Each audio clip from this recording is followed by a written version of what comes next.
ಅರಳುಕುಪ್ಪೆ ಗ್ರಾಮದಲ್ಲಿ ತಂದೆಯ ಜೊತೆ ಗದ್ದೆಗಿಳಿದು ನಾಟಿಯನ್ನ ನಿಖಿಲ್ ಕುಮಾರಸ್ವಾಮಿ ಮಾಡಿರುವಂತದ್ದು ನಮ್ಮ ಒಟ್ಟಿಗೆ ಸ್ವತಃ ನಿಖಿಲ್ ಕುಮಾರಸ್ವಾಮಿ ಇದ್ದಾರೆ. ಅವರೇ ನಾನು ಮಾತಾಡ್ತಾ ಹೋಗ್ತೀನಿ. ಸರ್, ನೀವು ತಂದೆಯ ಜೊತೆ ನಾಟಿ ಹಾಕಿ ಸಂದೇಶವನ್ನು ಕೂಡ ರೈತರು ಕೊಟ್ಟಿದ್ದೀರಿ, ಏನ್ ಹೇಳ್ತೀರಿ ಸರ್? ಇವತ್ತೇನು ವಿಶೇಷವಾಗಿ ನಾವು ರೈತರು ಅನ್ನೋದು ಸಂದೇಶ ಸಾರಬೇಕಾಗಿರ್ತಕ್ಕಂಥದ್ದೇನಿಲ್ಲ. ಈಗಾಗಲೇ ಹಿಂದೆನೂ ನಾನು ಮದ್ದೂರು ತಾಲೂಕಿನಲ್ಲೂ ಭತ್ತ ನಾಟಿ ಕಾರ್ಯಕ್ರಮದಲ್ಲಿ ಪಾಲ್ಗೊಂಡಿದ್ದೇನೆ. ಆದರೆ ಇವತ್ತು ವಿಶೇಷವಾಗಿ ಈ ಭಾಗದ ನಮ್ಮ ನಿಕಟಪೂರ್ವ ಶಾಸಕರು, ಮಾಜಿ ಸಚಿವರಾಗಿ ಕೆಲಸ ಮಾಡಿರ್ತಕ್ಕಂಥ CS ಪುಟ್ಟರಾಜಣ್ಣ ಅವರ ನೇತೃತ್ವದಲ್ಲಿ ಈಗಾಗಲೇ ಒಂದು ತಿಂಗಳಿಂದನೇ ಈ ದಿನಾಂಕ ನಿಗದಿ ಮಾಡಿದರು. ಒಂದು ಕಾಕತಾಳಿ ತಂದೆಯವರು 2018ರಲ್ಲಿ ಮುಖ್ಯಮಂತ್ರಿಗಳಾಗಿದ್ದರು. ಅವತ್ತು ಕೂಡ ಆಗಸ್ಟ್ 11ನೇ ತಾರೀಕು ಭತ್ತ ನಾಟಿ ಕಾರ್ಯಕ್ರಮ ಮಾಡಿದ್ವು.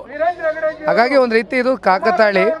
ಇವತ್ತು ಕೇಂದ್ರದ ಸಚಿವರು ನಮ್ಮ ನಾಯಕರಾದಂಥ ಕುಮಾರಣ್ಣ ಅವರ ಒಟ್ಟುಗೂಡಿ ಇವತ್ತು ಭತ್ತವನ್ನು ನಮ್ಮ ರೈತರ ಮಹಿಳೆಯ ಜೊತೆ ನಾಟಿಯನ್ನು ಮಾಡಿರ್ತಕ್ಕಂಥ ಕಾರ್ಯಕ್ರಮದಲ್ಲಿ ನಾನು ಕೂಡ ಪಾಲ್ಗೊಂಡಿದ್ದೇನೆ. ಇಷ್ಟು ದಿನ ಪಾದಯಾತ್ರೆ ಮಾಡಿದ್ರಿ, ಇವತ್ತು ತಂದೆಯ ಜೊತೆ ಗದ್ದೆಗಿಳಿದು ನಾಟಿ ಮಾಡಿದಿರಿ. ಎಲ್ಲೋ ಒಂದು ಕಡೆ ರೈತರ ಆ ಹೆಸರು ಉಳಿಸೋಕ್ಕೋಸ್ಕರ ಈ ಹಿಂದೆ ಕೂಡ ಮಾಡಿದಿರಿ. ಇವತ್ತು ಸ್ವತಃ ಆ ಹೆಸರಿಗೆ ತಕ್ಕವಾಗಿ ನೀವು ನಡ್ಕೊಂಡಿದ್ದೀರಿ, ಏನ್ ಹೇಳ್ತೀರಿ ಸರ್ ಈ ವಿಶೇಷ ದಿನಕ್ಕೆ? JDS ಪಕ್ಷ ದೇವೇಗೌಡರು ಸಾಹೇಬರ ರೈತ ಪರ ಹೋರಾಟ, ರೈತ ಪರ ಸದಾಕಾಲ ಚಿಂತನೆಯೊಂದಿಗೆ ಈ ಪಕ್ಷ ನಿರ್ಮಾಣ ಆಗಿರ್ತಕ್ಕಂಥದ್ದು.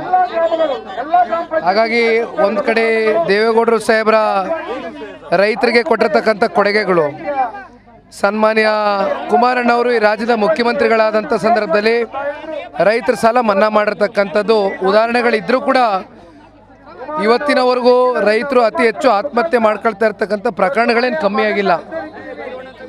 ಈಗ ತಾರೆ ತಂದೆಯವರು ಮಾತನಾಡ್ಬೇಕಾದ್ರೆ ಹೇಳ್ತಾ ಇದ್ರು, ಮುಂದಿನ ದಿನಗಳಲ್ಲಿ ಆ ಚಾಮುಂಡಿ ತಾಯಿಯ ಒಂದು ಕೃಪೆ ಮಾನ್ಯ ಕುಮಾರಣ್ಣ ಅವ್ರಿಗೆ ಪೂರ್ಣ ಕಾಲದ ಒಂದು ಸರ್ಕಾರ ಅವ್ರ ಕೈನಲ್ಲಿ ಸಿಕ್ಕಂಥ ಸಂದರ್ಭದಲ್ಲಿ ರೈತರ ಬಗ್ಗೆ ಹಲವಾರು ಕಲ್ಪನೆಗಳನ್ನ ಕಟ್ಕೊಂಡಿದ್ದಾರೆ, ಚಿಂತನೆಗಳನ್ನ ಇಟ್ಕೊಂಡಿದ್ದಾರೆ.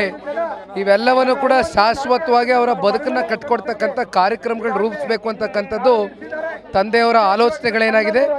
ಮುಂದಿನ ದಿನಗಳಲ್ಲಿ ಚಾಮುಂಡಿ ತಾಯಿಯ ಆಶೀರ್ವಾದ, ಕನ್ನಡಿಗರ ಆಶೀರ್ವಾದ ರೈತರ ಸಂಕಷ್ಟವನ್ನು ಸಂಪೂರ್ಣವಾಗಿ ಹೋಗಿಸ್ತಕ್ಕಂಥ ಪ್ರಾಮಾಣಿಕ ಕೆಲಸವನ್ನು ಜನತಾದಳ ಪಕ್ಷ ಮಾಡುತ್ತೆ.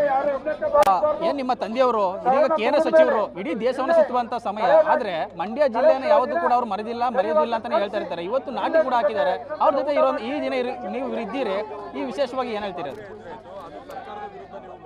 ಮಂಡ್ಯ ಜಿಲ್ಲೆಯ ಮಣ್ಣಿನ ಋಣ ಸನ್ಮಾನ್ಯ ಕುಮಾರಣ್ಣ ಅವರ ಸಂಸದರಾಗಿ ಆಯ್ಕೆ ಮಾಡಿರ್ತಕ್ಕಂಥದ್ದು ಅಷ್ಟೇ ಅಲ್ಲ, ಇವತ್ತು ಮಾನ್ಯ ಈ ದೇಶದ ಗೌರವಾನ್ವಿತ ಪ್ರಧಾನಮಂತ್ರಿಗಳು ನರೇಂದ್ರ ಮೋದಿಜಿಯವರ ಸಂಪುಟದಲ್ಲಿ ಕೇಂದ್ರದ ಸಚಿವರಾಗಿ ಕೆಲಸ ಮಾಡ್ತಕ್ಕಂಥದ್ದಕ್ಕೆ ನಮ್ಮ ದೇಶ ಮತ್ತು ನಮ್ಮ ರಾಜ್ಯ ಜೊತೆಯಲ್ಲಿ ನಮ್ಮ ಮಂಡ್ಯ ಜಿಲ್ಲೆ ವಿಶೇಷವಾಗಿ ಇವತ್ತು ಏನು ಹಲವಾರು ಕಾರ್ಖಾನೆಗಳು ಇವತ್ತು ಒಂದು ರೀತಿ ಕುಂಠಿತಗೊಂಡಿದೆ, ಅವು ಎಲ್ಲವಕ್ಕೂ ಕೂಡ ಇವತ್ತು ಒಂದು ಚಾಲನೆಯನ್ನು ಕೊಟ್ಟು ನಮ್ಮ ರಾಜ್ಯದಲ್ಲಿ ನಮ್ಮ ಜಿಲ್ಲೆಯಲ್ಲಿ ಅತಿ ಹೆಚ್ಚು ಉದ್ಯೋಗವನ್ನು ಸೃಷ್ಟಿ ಮಾಡಬೇಕು ಅಂತಕ್ಕಂಥ ಕಲ್ಪನೆಯನ್ನು ತೊಟ್ಟು ಮಾನ್ಯ ಕುಮಾರಣ್ಣ ಅವರು ಕೆಲಸವನ್ನು ಪ್ರಾರಂಭ ಮಾಡಿದ್ದಾರೆ. ನಮ್ಮೆಲ್ಲರಿಗೂ ಸಂಪೂರ್ಣ ವಿಶ್ವಾಸ ಇದೆ, ಮಾನ್ಯ ಕುಮಾರಣ್ಣ ಅವರು ಅನ್ಕೊಂಡಿದ್ದನ್ನು ಸಾಧಿಸಿದ್ದಾರೆ, ಗುರಿಯನ್ನು ಮುಟ್ಟಿಸಿದ್ದಾರೆ. 5 ವರ್ಷದ ಒಳಗಡೆ ಅತಿ ಹೆಚ್ಚು ಉದ್ಯೋಗವನ್ನು ಸೃಷ್ಟಿ ಮಾಡ್ತಕ್ಕಂಥ ಕೆಲಸವನ್ನು ಮಾಡ್ತೇವೆ. ಕಡೆಯದಾಗಿ ರೈತರ ವಿಚಾರವಾಗಿ ಸರ್ಕಾರಕ್ಕೆ ಏನು ಎಚ್ಚರಿಕೆ ಕೊಡ್ತೀರಾ, ಮತ್ತೆ ರೈತರಿಗೆ ಏನು ಒಂದು ಸಂದೇಶ ಕೊಡ್ತೀರಾ? ನೋಡಿ, ಕಳೆದ ವರ್ಷ ಸಾಕಷ್ಟು ಬರಗಾಲ ಇತ್ತು, ಈ ಬಾರಿ ಪ್ರವಾಹ ಉಂಟಾಗಿದೆ. ನೀವೇ ನೋಡಿದ್ದೀರಿ, ಈ ಭಾಗದಲ್ಲಿ 1,70,000 ಕ್ಯೂಸೆಕ್ಸ್ ನೀರು ಹಾಗೆ ಹರಿದೋಗಿದೆ. ಹತ್ರ 60 TMC ಇವತ್ತು ನಾವು ಹಿಡಿದಿಟ್ಕೊಳ್ಳಿಕ್ಕಾಗಲಿಲ್ಲ.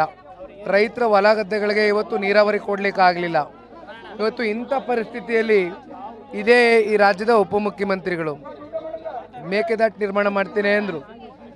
ಕೊನೆಗೆ ಅದೇನೋ ಪಾದಯಾತ್ರೆನೂ ಮಾಡಿದರು, ಮೇಕೆದಾಟು ಅದೇನೋ ನಮ್ಮ ನೀರು ನಮ್ಮ ಹಕ್ಕು ಅಂದರು.